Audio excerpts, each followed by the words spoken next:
Baik, Assalamualaikum warahmatullahi wabarakatuh. Selamat pagi teman-teman.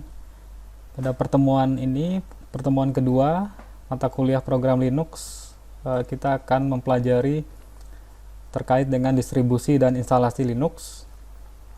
Jadi distro Linux dan instalasinya. Nah, di sini pendahuluannya ya kenapa kita pilih Linux sebagai sistem operasi. Nah, dilihat dari statistik itu ini saya ambil dari sumber ini. Nah, memang market share-nya makin lama Linux itu makin meningkat ya. Jadi dibanding dengan Windows, totalnya ya Linux lebih banyak dibanding Microsoft Windows Server. Jadi ya itulah kenapa kita perlu mempelajari tentang Linux. Utamanya nanti setelah UTS itu tentang sebagai server ya, server operating system. Jadi sebelum UTS kita mempelajari Linux sebagai desktop operating system. Nah, di sini ada panduan memilih Linux, saya ambil dari internet gitu ya. Nah, saya zoom sedikit. Nah, ini contoh misalnya ada pertanyaan, apakah Anda akan mengganti Linux operating system Anda? Kalau jawabannya iya, dia akan tanya lagi gitu. Misalnya, apakah butuh yang mirip dengan Microsoft Windows? Kalau jawabannya iya, teman-teman bisa pilih Linux Mint, Zorin OS, atau PC Linux OS. Kalau tidak butuh tampilannya mirip Windows, teman-teman bisa pilih misalnya Ubuntu atau Elementary OS. Nah, di sini berupa panduan ya atau guide gitu. Jadi teman-teman akan diarahkan cara memilih distro yang tepat ya. Jadi butuhnya apa? Misalnya butuhnya untuk keamanan ya mungkin ya teman-teman butuh Kali misalnya, Kali Linux dan sebagainya ya. Jadi silakan pelajari diagramnya gitu. Kemudian, nah ini family tree-nya. Jadi Linux itu distribusinya sangat banyak seperti yang kita tahu karena dia bersifat open source. Jadi komunitas atau masyarakat banyak menggunakan Linux gitu, mengembangkan dari Linux tertentu. Ini contoh yang saya tampilkan misalnya Red Hat Family Tree ya. Kemudian dia diturunkan ke berbagai macam distro Linux. Contoh misalnya yang cukup terkenal adalah Fedora Core, kemudian menjadi Fedora, atau yang versi enterprise-nya nanti ada Red Hat Enterprise Linux. Nanti dia diturunkan kembali menjadi Oracle Enterprise Linux. Jadi ini contoh distro Linux yang diturunkan dari distro Red Hat dan tahun rilisnya. Jadi ini ada sedikit gambaran. Nah, ini kuliah kita minggu lalu sebetulnya. Preferensi saya yang mana ya tergantung peruntukan ya. Saya coba misalnya ada tiga jenis peruntukan misalnya. Walaupun nanti bisa disesuaikan kebutuhan teman-teman sekalian. Misal tadi enterprise, ada pilihan CentOS ataupun Debian jika kita tidak mau bayar. Kalau kita ingin berbayar ya kita bisa pilih Red Hat Enterprise Linux atau SUSE Linux Enterprise. Untuk keamanan juga sama, ada banyak sebetulnya. Edukasi yang akan kita pakai nanti kita akan pakai Ubuntu Desktop. Versi lainnya teman-teman bisa gunakan Linux Mint. Kalau mau versi rasa Red Hat, teman-teman nanti bisa gunakan CentOS gitu. Jadi ya silakan dipilih distronya. Nah, untuk instalasi Linux by default ada dua, ada fisik, ada virtual gitu ya. Fisik nanti bisa berupa media CD, DVD, atau USB, atau bisa juga melalui jaringan LAN gitu. Jadi nanti ada ISO Linux di URL tertentu, itu bisa kita untuk booting ya. Jadi kita nge-bootnya melalui jaringan. Kemudian secara virtual nanti kita akan meng-create virtual machine. Tapi nanti ada juga kalau teman-teman hosting itu bisa juga untuk yang misalnya VPS ya, private cloud gitu, nanti bisa pilih Linux-nya. Jadi dia biasanya tawarkan juga Linux tertentu, teman-teman bisa pilih. Nah, ada catatan jika melakukan instalasi secara fisik, pastikan seluruh data di backup ya. Karena in any case dia bisa gagal, dan kalau gagal nanti bisa hilang datanya gitu. Jadi saya sarankan ya untuk melakukan instalasi fisik, datanya di backup. Nah, yang akan kita gunakan dalam praktikum kali ini itu ada dua jenis. Yang pertama ada VirtualBox yang versi gratis. Kalau teman-teman ingin coba yang versi Pro atau yang berbayar, teman-teman bisa menggunakan VMware Workstation. Jadi ini ada linknya ya. Silakan gunakan VMware trial 30 hari gitu. Tapi kalau yang maunya yang gratis, silakan gunakan VirtualBox ya. Jadi sama aja gitu. Walaupun pasti fitur ada beda ya. Cuma untuk belajar pertama ya is okay menggunakan VirtualBox. Kemudian materi selanjutnya mengenai virtual machine. Jadi apa itu virtual machine? Virtual machine merupakan perangkat lunak yang tugasnya mengemulasi suatu sistem operasi. Mudahnya ya kita bisa menginstal OS lain dalam OS yang sedang kita gunakan.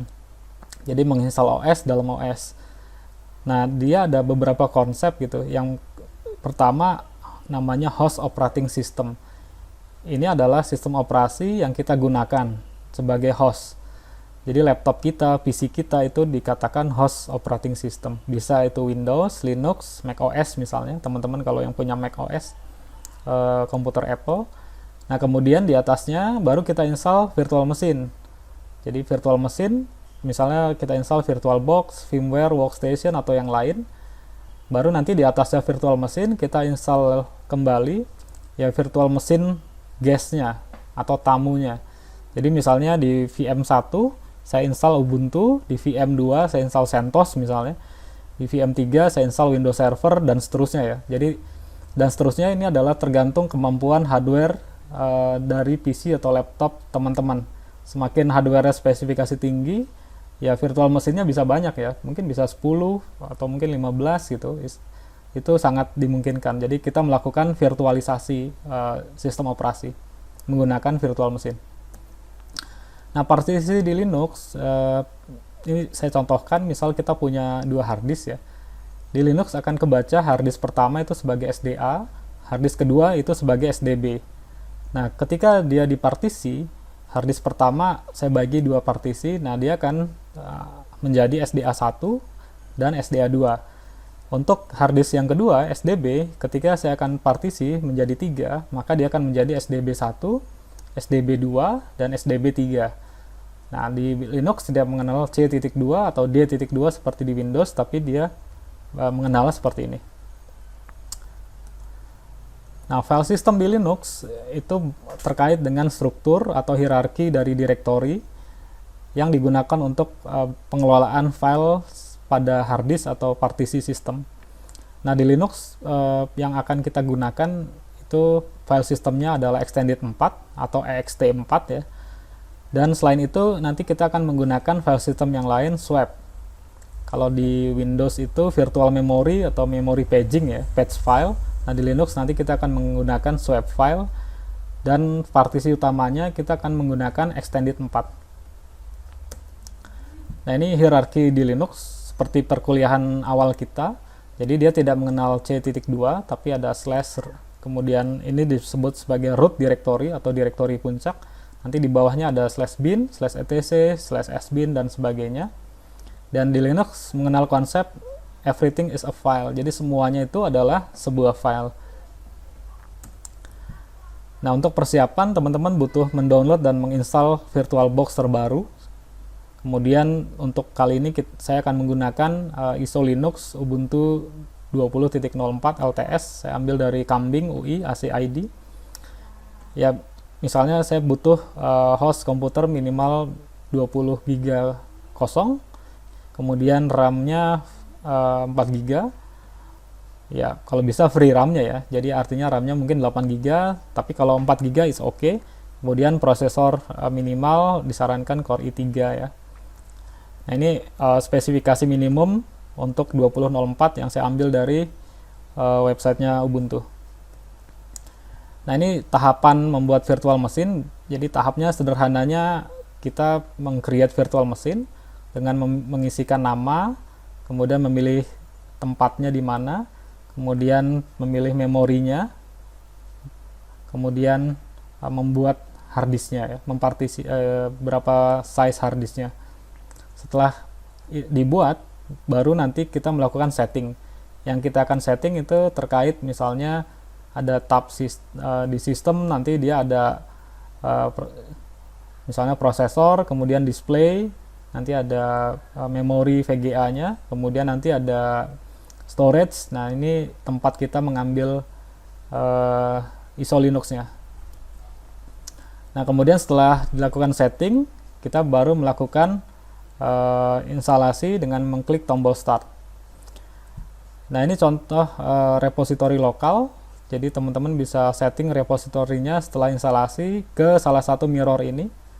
Jadi tinggal dipilih mau yang mana gitu. Nah, ini link tambahan ketika teman-teman akan belajar Linux.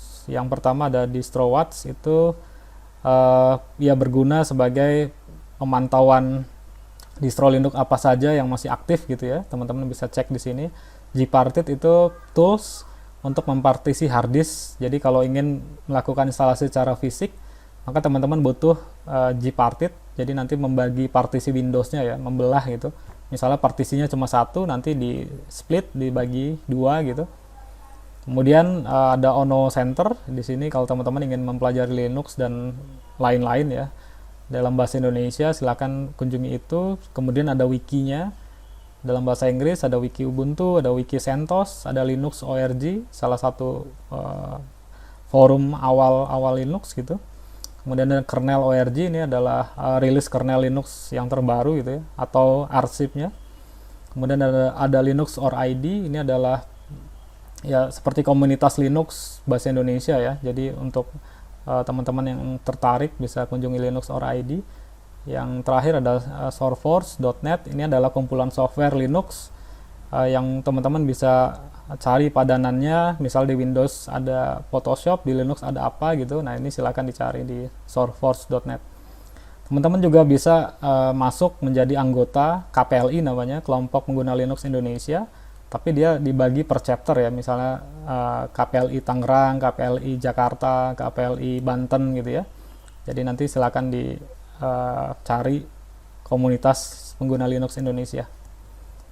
Nah, ini tips instalasinya. Jadi lakukan backup jika ingin melakukan secara fisik. Kemudian saya sarankan pilihnya manual ya ketika akan mempartisi gitu, karena lebih fleksibel. Kalau teman-teman juga bisa menggunakan guided untuk pemula. Saya sarankan kalau secara virtual ya bisa pilih manual. Kemudian untuk mempersingkat waktu, silakan checklist atau gunakan Virtual Minimal, karena nanti software lanjutannya bisa diinstal di lain kesempatan. Kemudian setelah selesai instalasi ya dicek ada hardware yang sudah terbaca atau belum gitu. Misalnya suaranya, soundnya, internetnya sudah terhubung apa belum. Nah, ini bisa dicek. Kemudian jika terkoneksi internet, teman-teman bisa langsung melakukan update ke repositori lokal. Untuk instalasi secara komen, teman-teman bisa menggunakan apt atau yum. Kemudian untuk beberapa kasus ya teman-teman harus menambahkan repositorinya secara manual pada source list. Misalnya untuk software tertentu dia butuh ditambahkan secara manual gitu. Jadi tidak by defaultnya tidak ada di repositori yang slide sebelumnya. Oke, ini tugas mandiri teman-teman. Silakan lakukan instalasi Linux berikut, baik ya dipilih salah satu Ubuntu desktop, disesuaikan dengan spesifikasi komputer teman-teman. Kalau yang komputernya speknya tidak tinggi ya bisa dicoba dengan 16.04 LTS ya, atau CentOS yang CentOS 6 gitu. Nah, untuk instalasinya saya sudah buatkan videonya di alamat ini, jadi silakan dilihat di alamat YouTube-nya. Kalau teman-teman belum punya laptop atau PC, teman-teman juga bisa coba Linux melalui smartphone. Misalnya ada program Termux, jadi dia akan melakukan emulasi terminal Linux gitu ya. Atau nanti bisa juga di searching dengan menggunakan keyword misalnya Linux emulator ya. Jadi nanti di Google Play Store bisa diketik Linux emulator.